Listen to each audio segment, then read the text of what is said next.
네, 우리 은혜 받으신 하나님 말씀 마가복음 8장입니다. 마가복음 8장 35절에서 38절까지의 말씀입니다.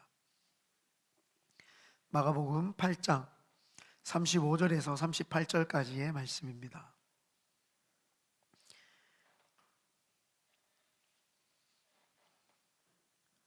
다 찾으신 줄 믿고 우리 한 목소리로 합독하겠습니다. 시작. 누구든지 자기 목숨을 구원하고자 하면 잃을 것이요 누구든지 나와 복음을 위하여 자기 목숨을 잃으면 구원을 하리라. 사람이 만일 온 천하를 얻고도 자기 목숨을 잃으면 무엇이 유익하리요? 사람이 무엇을 주고 자기 목숨과 바꾸겠느냐? 누구든지 이 음란하고 죄 많은 세대에서 나와 내 말을 부끄러워하며 인자도 아버지의 영광으로 거룩한 천사들과 함께 올 때에 그 사람을 부끄러워하리라. 아멘. 저는 오늘 마가복음 8장 말씀을 근거로 팩트와 사회적 약속이라는 제목으로 하나님 말씀을 선포하겠습니다. 한번 따라 하시겠습니다. 팩트와 사회적 약속. 어떤 사회든지 그 사회 공동체를 유지하기 위해서는 사회적인 약속이 동반됩니다. 특별히 사회적인 약속 가운데 언어가 없으면 사회적인 약속이 이루어질 수가 없습니다. 그래서 동물은 사회라고 하지 않습니다. 그들 소통이 없기 때문에, 상호 간의 소통이 없기 때문에 사회라고 말하지 않고, 사회는 언어를 기반했을 때 사회가 이루어지죠. 그래서 그 언어가 있다라고 하는 것이 사회를 만들고, 사회가 있다라는 것이 삶을 이야기를 합니다. 그런데 그 사회적인 약속에 의해서 언어가 만들어졌습니다. 그래서 이렇게 모양이 생겨진 것을 미국 사회에서는 철치라고 이야기를 합니다. 그래서 그게, 우리는 교회를 철치라고 약속을 하자, 보이지 않는 약속이 동반된 거죠. 그래서 누구나 입으로 철치 그러면 다들 그게 보이지 않는 약속이 되기 때문에 교회를 지칭을 하는구나 알게 되어 있습니다. 그래서 사회적인 약속, 언어라고 하는 것은 팩트에 의해서 만들어졌죠. 여러분들이 보이지 않지만 사회적인 약속에 의해서 살아가고 있습니다. 법이라고 하는 제도도 사회적 약속에 의해서 만들어졌습니다. 그래서 상호 간에 합의가 되어 있죠. 내가 누구에게 해를 가하면 그 사람이 사회적인 약속에 의해서 법적인 처벌을 받게 되어 있습니다. 그것을 보이지 않는 사회적인 약속이다. 그것은 팩트에 의해서 진행이 되어집니다. 그래서 이 팩트, 이 언어라고 하는 것도 마찬가지입니다. 이 언어라고 하는 것도 없는 사물을, 팩트가 아닌 것을 절대 만들어낼 수가 없습니다. 목사님, 공상과학에 나오는 그 우주 외계인 없는데 만들었지 않습니까? 여러분의 생각이라고 하는 팩트 속에서 그 단어를 만들어냈기 때문에 우리가 사회적으로 그거는 보이지는 않지만 이라고 하는 가정과 함께 단어를 씁니다. 그래서 UFO, 만약에 UFO라고 하지, UFO가 사실이 아니기 때문에 있다라고, 우리는 있기 때문에 UFO는 이렇게 말하지 않습니다. 가정, 사실이라고 하는 우리가 보이지 않는 물리적인 것들뿐만 아니라 가정하는 것 또한 생각이라고 하는 그 생각의 틀 속에서 팩트, 사실이 있기 때문에 그것을 우리가 사회적인 약속에 의해서 만든 거죠. 그래서 그 진화론자들이 가장 힘들어하는 부분이 이거입니다. 언어라고 하는 것은 팩트에 의해서 만들어진 거죠. 근데 언어는 생각이 없으면 언어를 만들 수가 없습니다. 그런데 생각은 언어가 없으면 생각할 수 없습니다. 다른 말로 하면은 무에서 갑자기 생각이 나올 수가 없고 갑자기 언어가 튀어나올 수가 없습니다. 언어가 없으면 생각이 없고 생각이 없으면 언어가 없기 때문에 아무리 진화를 하려고 해도 진화하다가 어느 순간 갑자기 생각이 나올 수도 없고 갑자기 생각을 하고 있다가 갑자기 언어가 튀어나올 수 없죠. 그래서 진화론자들이 가장 힘들어하는 부분이 팩트에 의해서는 이 사람들이 가장 힘들어하죠. 왜요? 본인들이 생각을 해도 진화하는데 어느 시점에서 생각이 들어올 수가 있는지, 어느 시점에 언어가 생길 수 있는지 그거를 발견을 할 수도 없죠. 그런데 성경에서 하나님께서 이 땅을 창조하실 때 언어, 말씀으로 창조를 하셨습니다. 팩트죠. 그리고 그 언어로 창조로 말씀하셨을 때에 하나님이 가지고 있었던 그 생각에 의해서 만들어 내십니다. 그래서 생각과 언어가 동반되어서 이 땅을 창조하셨을 때 사람에게 하나님이 생득적으로 태어날 때부터 가질 수 있는 팩트를 주셨는데, 하나님의 모양과 형상대로 하나님께서 언어를 쓰셨기 때문에 인간에게도 언어를 주셨고, 하나님이 생각을 하시기 때문에 인간에게도 생각을 주셨죠. 그래서 하나님은 무한대, 한계가 없으신 분이죠. 그래서 인간에게 하나님의 모양과 형상대로 하나님이 인간을 창조하셨을 때 그 인간도 하나님과 동일하게 무한대의 생각을 가질 수가 있는 겁니다. 그리고 무한대의 그 생각으로 언어를 하나님과 교제를 할 수 있죠. 하나님이 왜 인간을 하나님의 모양과 형상대로 만들어 놓으셨냐? 하나님과 교제하기 위해서입니다. 그래서 창조에 의해서, 하나님의 생각과 말씀에 의해서 이 세상이 창조가 되었고, 창조가 된 이 세상의 인간에게 하나님의 모양과 형상대로 그대로 주셨기 때문에 사람은 태어날 때부터 생각하고 말을 할 수가 있게 된 것이고, 그걸 필두로 글이라는 것은 나중에 나오게 됩니다. 이것을 언어학에서는 생득적이다 이렇게 표현을 합니다. 이 생득적인 것을 인간이 팩트에 의해서 이제 사회적인 약속을 가지고 하게 되죠. 그래서 고대 사회에서는 한 가정에 가장이 한 명이고 어머니가 여럿을 뒀습니다. 당시에는 그게 사회적인 약속이었습니다. 그게 문제가 되지 않죠. 그건 지금은 그렇지 않죠. 그게 또 우리는 사회적인 약속이 된 것이죠. 어떤 사회를 살아갈 때 사회적인 약속에 의해서 살아가게 됩니다. 그러므로 오늘 팩트와 사회적인 약속을 통해서 인간의 삶에 개입하시는 하나님을 경험하시기를 예수님의 이름으로 축원드립니다. 아멘. 첫 번째가, 우리는 하나님의 역사 속에서 살고 있습니다. 여러분 몇 년도에 태어나셨습니까? 우리 전사님 몇 년도에? 89년이요. 진짜예요? 확실합니까? 우리 성균이 형제는 확실합니까? 1988년 아니에요? 88년도에 태어났으면 아마 주님보다 한 50살밖에 늦게 정확한 팩트를 이야기하셔야 됩니다. 우리가 모두 다 동사무소에 가든지 여기 시청에 가든지 적을 때 뭐라고 적습니까? 생일을 적습니다. 저는 1981년 7월 17일 한국에서 태어났습니다. 모든 사람들에게 붙는 팩트가 있습니다. 몇 년, 몇 월, 며칠. 몇 년, 몇 월, 며칠이라고 하는 게 있으면 쭉쭉쭉쭉 올라가면은 1년이라는 것도 있지 않겠습니까? 여러분, BC 0년이라고 들어보셨어요? AD 0년, 0은 없는 거 아셨어요? BC 1년에서 AD 1년으로 넘어가지 0은 없습니다. 그 기준이 있습니다. 그래서 before Christ, BC는 before Christ, AD는 라틴어로, 헬라어죠. 라틴어로 아노 도미니라고 해가지고 주님의 해, 예수님이 태어나신 해라고 이야기를 합니다. 모든 사람들이 팩트에 의한 사회적인 약속에 의해서 여러분들이 생일을 정한 거예요. 많은 사람들이요, 팩트가 아니었다면 BC, AD를 나눠가지고 지금 내 나이를 1981년 7월 17일생이라고 제가 말을 할 수 있습니까? 없죠. 많은 사람들이, 안 믿는 사람이든 믿는 사람들이 그냥 스쳐 지나가는 게 뭐냐, 자기가 팩트에 의해서 사회적인 약속이 된 것을 믿고 살아가면서도 주님을 안 믿는 경우가 상당히 많습니다. 로마 시대의 당시에 사람들을 핍박을 했어요. 예수 믿는 사람들을 핍박을 하고, 죄송합니다,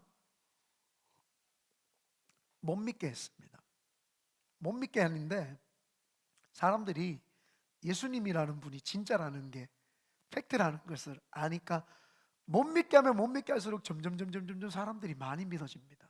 그러니까 로마에서 보니까 로마 고위 간직들도 이제 예수님을 믿기 시작을 하고, 그 예수님이 인격적으로 내 마음에 들어오시고 성령 하나님을 통해서 뜨겁게 역사를 하시기 시작합니다. 그러니까 팩트가 들어왔는데 이것을 아니다 말할 수 있습니까? 그래서 그 로마에서 로마 사람들이, 로마 황제가 이거는 팩트다, 이거는 놀라운 사실이다 라고 해서 자신들 나라에 보면 로마 신화가 있어요. 로마 신화도 있죠.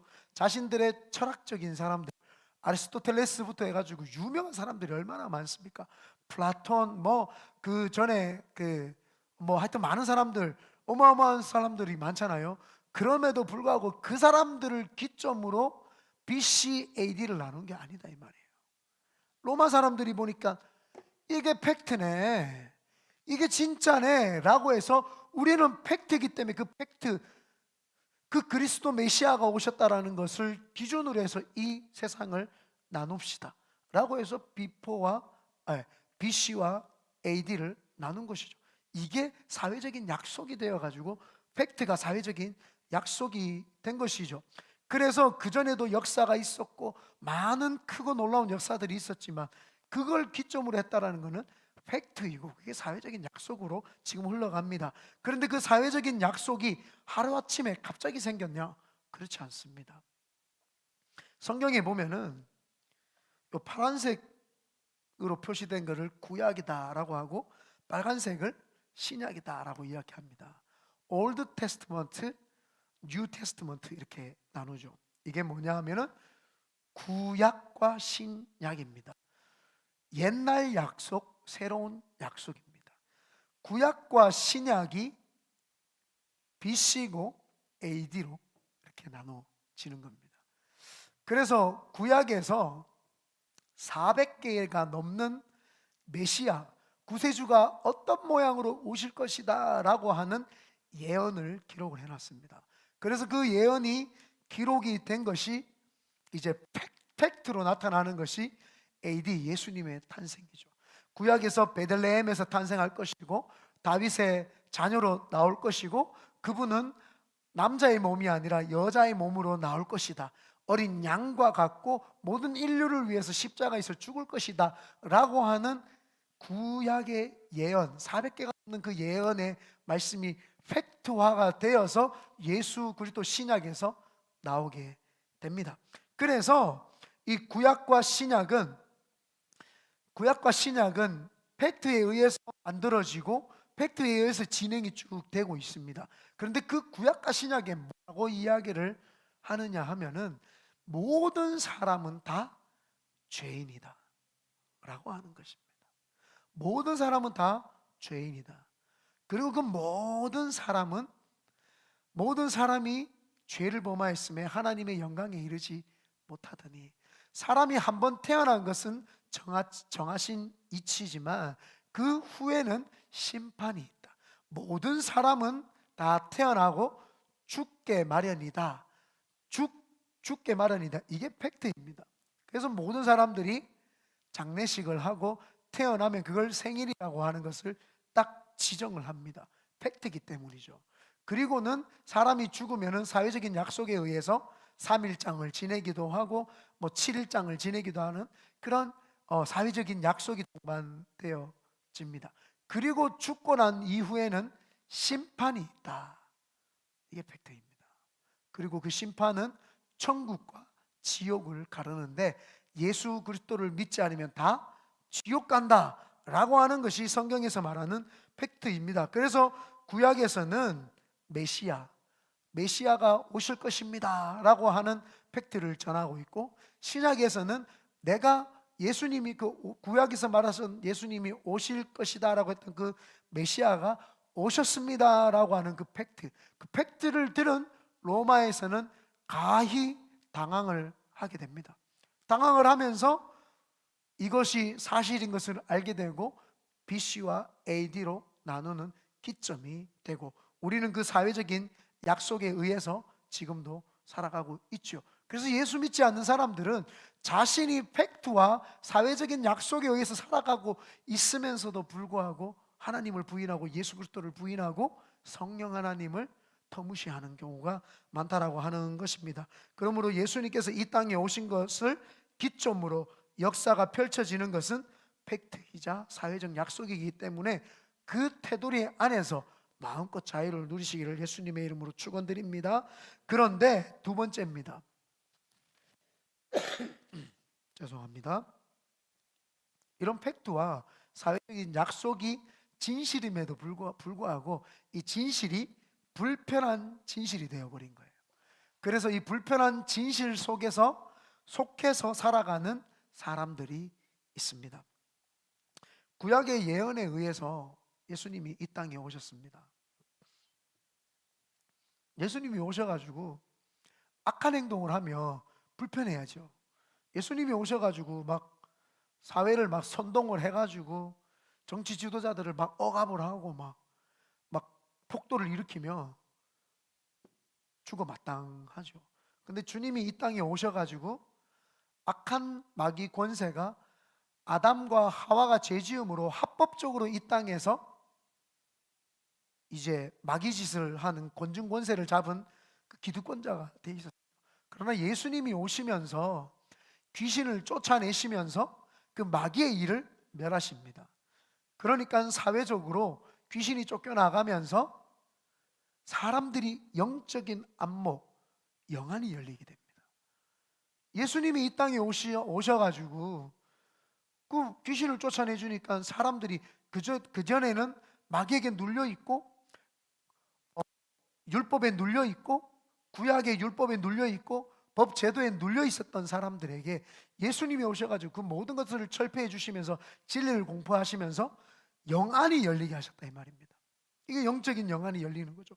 그리고 주님이 오시면서 이 땅에서 구약에서 사람들이 그냥 막연히 믿고 따라가던 구약의 말씀을 예수님이 오셔가지고 말씀을 가르치세요.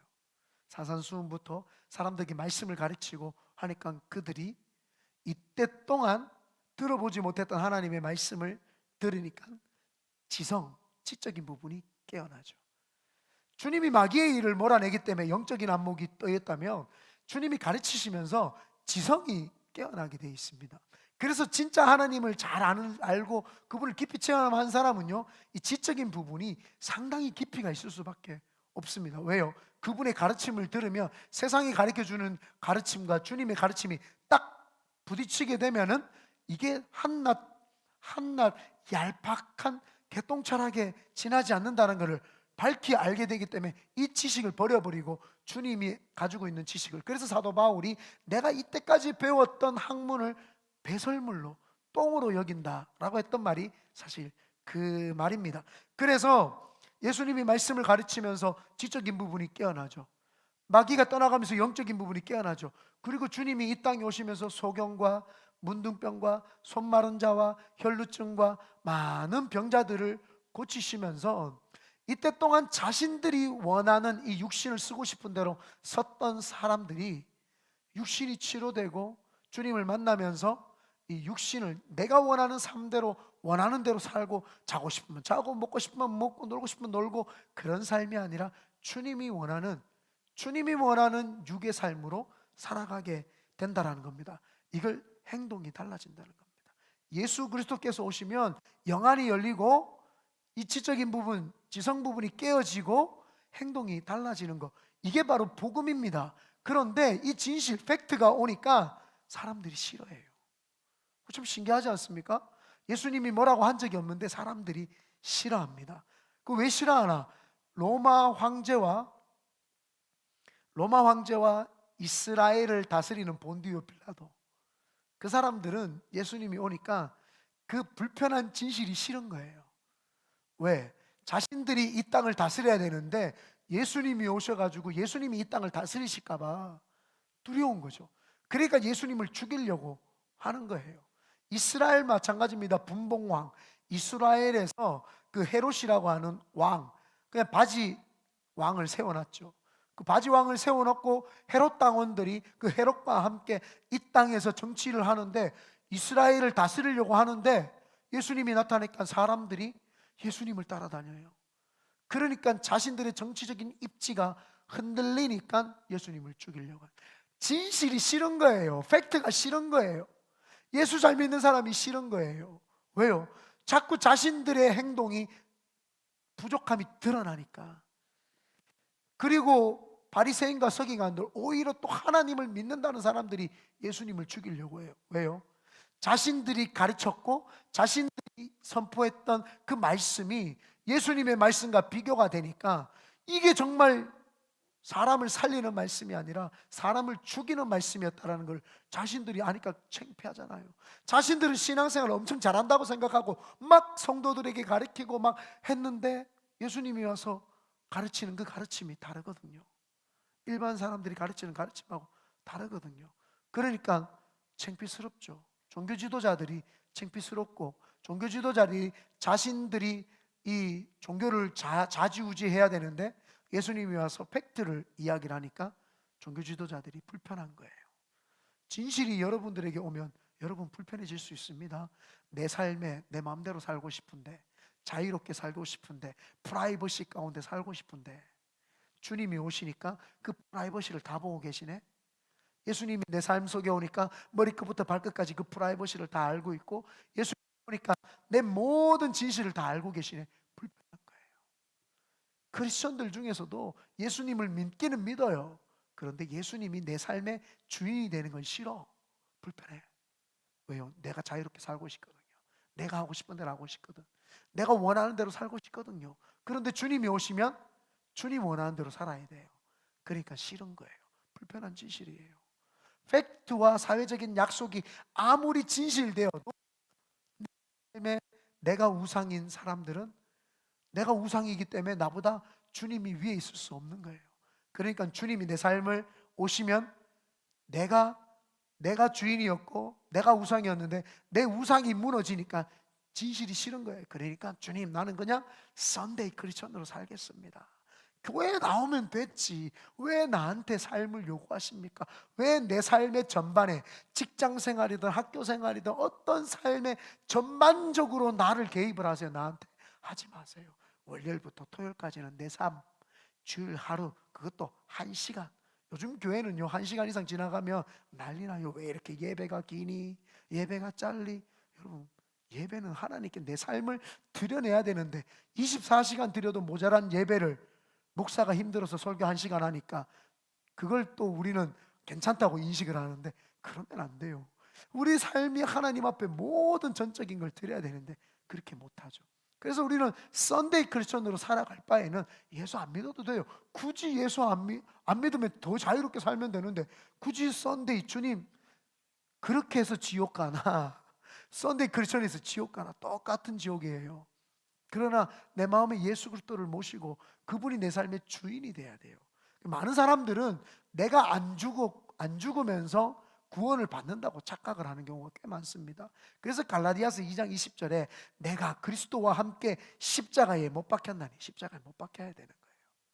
십자가에 못 박히기 싫은 게 불편한 진실이에요. 그냥 예수를 믿는데 십자가에 내가 죽고 싶지는 않아. 그게 불편한 진실인 거예요. 내가 그리스도와 함께 십자가에 못 박혔나니 이제는 내가 사는 것이 아니요 내 안에 오직 그리스도께서 사시는 것이라. 이제 내가 육체 가운데 사는 것은 나를 사랑하사 나를 위하여 자기 자신을 버리신 하나님의 아들을 믿는 믿음 안에서 사는 것이라. 이제 그 믿음 안에 살아야 되는데 불편해. 내가 죽는 게 불편해. 그래서 고린도 후서 5장 17절에 그런 중 누구든지 그리스도 안에 있으면 새로운 피조물, 우리 새로운 피조물, 보라 새 것이 되었다. 새로운 피조물이라. 이전 것은 지나갔으니 보라 새 것이다. 이전 것을 다 돌려 보내버려야 되는. 그런데 많은 사람들은 불편한 거예요. 내 꿈과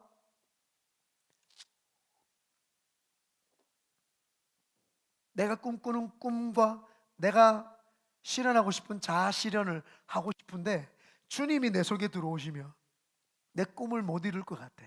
내 자아 실현을 주님이 빼앗아 갈 것 같아요. 그러니까 주님이 오는 게 불편한 거예요. 사람들은 그게 불편해요.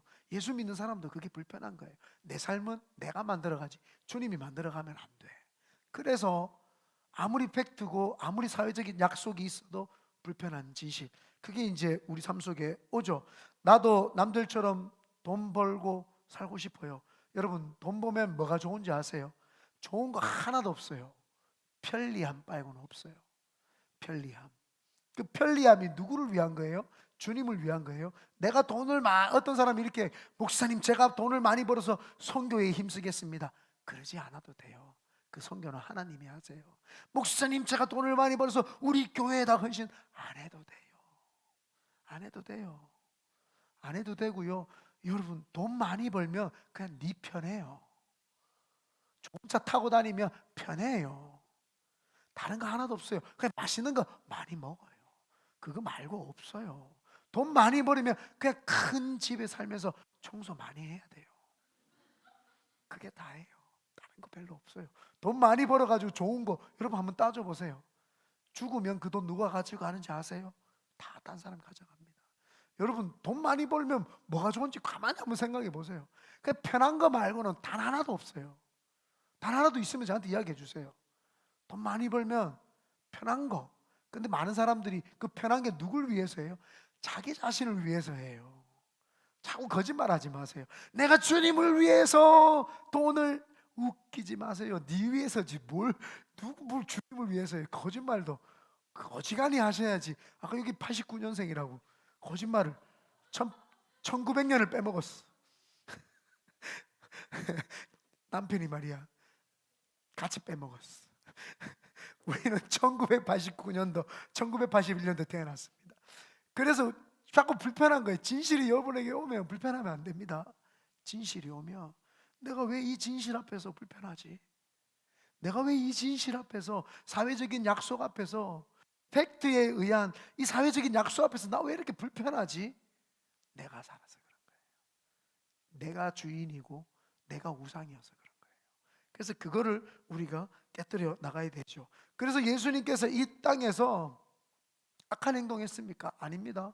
왜 예수님이 불편한데요? 우리가 가만히 생각해 보십시다. 세상 사람들은 예수님이 불편하실 수밖에 없어요. 자꾸 지옥 간다 그러니까. 근데 우리 예수 믿는 사람들은 지옥 가는 거 알고 천국 가려고 믿었잖아요. 근데 왜 불편할까요? 내가 주님과 내가 같이 섬기는 거예요, 내 자신을. 그래서 불편한 거예요. 그러므로 예수께서 불편한 존재가 아니라 나의 인생의 전 영역에서 주인이 되시고 왕 되시도록 교만, 아집, 고집 다 내려놓고 참 자유를 누리시는 우리 성도님들 되시기를 예수님의 이름으로 축원드립니다. 세 번째입니다. 이제 그 팩트가 사회적인 약속이 되고 내 삶이 됩니다. 이 예수님께서 스스로 3일 만에 죽었다가 살아난다고 이렇게 말씀을 하셨어요. 안 그래도 저 죽이고 싶은데, 로마나 이스라엘 왕이나 바리새인과 서기관 죽이고 싶은데 예수님을 죽일 건덕지가 없어요. 못 죽이죠. 죽일 수가 없는 거예요. 그런데 예수님이 그들, 안 그래도 가슴에 막 불타서 주님을 죽이고 싶은 그 열망에 기름을 붓는 거예요. 내가 죽어서 3일 만에 부활할 것이다. 나는 하나님이다. 막 이런 이야기를 하는 거예요. 그러니까 로마에서 옳다꾸니 이 사람이 반란자구나, 이스라엘 백성들에게도 옳다꾸니 이게 신성모독이구나, 바리새인과 서기관들도 잘됐다, 지가 살아나는지 죽는지 한번 보자, 이렇게 이제 구약말 그렇게 된 거예요. 그래서 많은 사람들이 주님을 핍박하면서 이제 그분을 죽이기 시작을 합니다. 십자가에서 못 박고 머리끝부터 발끝까지 온 물과 피를 다 쏟으시면서 그분이 돌아가시죠. 누굴 위해서요? 우리를 위해서. 그리고 나서는 진짜 3일 만에 그분이 부활을 해버립니다. 그랬더니 사람들이 다 놀라게 되는 거죠. 3일 만에 부활했다는 그 소식을 들으니까 어퍼슬, 사도들로 변하는 거죠. 예수님을 봤던 사람들은 그냥 디사이플스예요. 제자들에서 어퍼슬, 이제 그 제자들이 사도들로 바뀌는 거예요. 사도들은 보고 듣고 팩트를, 사회적인 약속을 만들기 위해서 증거하는 자들, 그 자들이 사도예요. 보고 듣고 내가 깨달은 거를 어떻게 말 안 할 수가 있어요? 여러분, 지금 여러분 앞에 보이는 이기복 목사가 키는 땅딸만한 게, 빵빵한 게 광대뼈 툭 튀어나와가지고 호빵만처럼 생겼는데 가끔씩 옆에서 보면 좀 잘생긴 느낌도 있더라. 팩트가 아닌가 보네. 여튼 성깔도 걸걸한데 깊이 가만히 들어보니까 또 사랑도 있더라. 또 뭐 이런 것들 팩트잖아요. 봤잖아요. 이제 우리 희서랑 우리 하영이가 저 봤잖아요. LA 갔어요. 내가 뭔가 희미하게 누구를 보긴 봤는데 가짜일 거야, 이렇게 말하는 사람 전혀 없습니다. 목에 칼이 들어도 아니 봤는데 어떻게 안 봤다고 할 수 있어요? 그게 어퍼슬, 그게 사도예요. 제자들이 디사이플스가 사도로 바뀌는 것이 그겁니다. 진실을 알게 되고 깨닫게 되니까 팩트를, 이제 이걸 팩트가 사회적인 약속이 되게끔 만들어내야 되니까 증거할 수밖에 없는 거예요. 예수 그리스도께서 죽으셨다가 3일 만에 부활하셨습니다. 내가 봤습니다. 내가 그분을 봤습니다. 내 눈물을 다 흘리고 내 목숨을 다 내어놓아도 내 이 팩트는 내가 거짓이라고 말할 수가 없습니다. 그 팩트를 증거하기 시작을 했던 거죠. 그 팩트를 증거하고 증거해서 지금 2000년이 지났는데 우리까지 믿게 된 거예요. 그게 전 세계적인 사회적인 약속이 되어가지고 많은 사람들이 예수를 주라 고백하고 예수 그리스도가 내 구세주인 것을 시인하고 내 마음에 받아들이게 된 거죠. 이것을 본 로마 사람들이, 이스라엘 지도자들이, 종교 지도자들이 이 안 믿고 또 안 믿었고 부활을 하는 것을 감추려고 부단히 애를 썼습니다.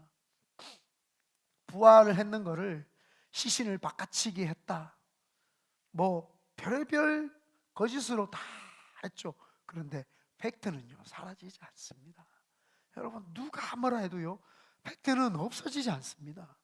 그러니까 그걸 감추려고 하고 없애려고 하고 아예 죽여버린다 그러고 핍박하겠다까지도 이야기를 합니다. 너 예수 믿었고 부활이라고 증거하면 니네도 똑같이 십자가에 못 박아버린다, 너네도 죽인다, 겁박을 하고 협박을 하고 공갈을 하고 막 해도 안 돼요. 팩트는 암암리에 비밀리에 점점점점점점점 퍼져나가기 시작을 하죠. 그래서 로마 제국 AD 313년, 이것을 밀라노 칙령이라고 합니다.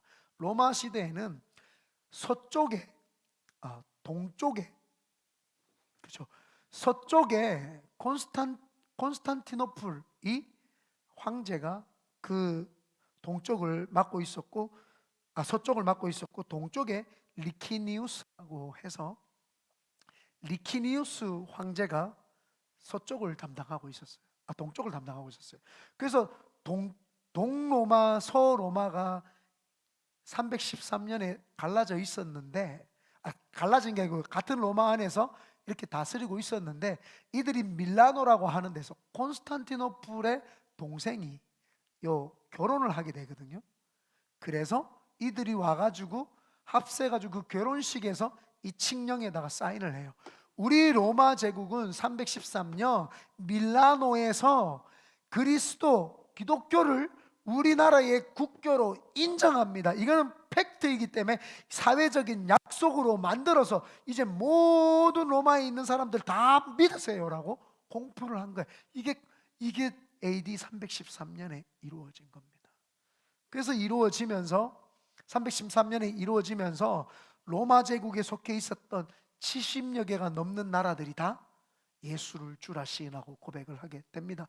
중동과 전 유럽과 북아프리카 지역에 있는 그들, 그 비옥한 땅에 있는 그 모든 사람들이 그것을 사회적인 약속으로 해서 이제 예수를 주라 시인하자라고 해서, 그래서 로마 제국이 예수를 주라 시인하게 됐고, 그래서 유럽이 먼저 예수를 우리보다 먼저 믿게 된 겁니다. 아무리 가리려고 해도 팩트가 사회적인 약속이 되고 그 속에서 은혜 가운데 살아가는 사람들이 항상 있더라라고 하는 사실입니다. 그래서 유럽 정역과 북아프리카와 중동 지역의 70여 개가 넘는 나라들이 이제 그것을 믿게 되죠. 여러분, 한 번 더 질문할게요.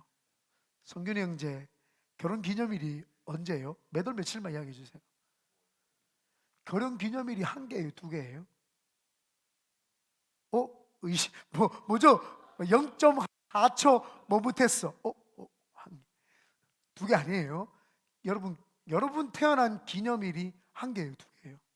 하나 개예요. 우리나라 1945년 8월 15일이 광복절이 두 개예요, 한 개예요? 한 개입니다. 기념일이라고 하는 것은 하나입니다. 하나입니다. 그래서 로마에서 예수 그리스도의 탄생을 12월 25일로, 날짜 계산 좀 잘못하긴 했어요. 12월 25일로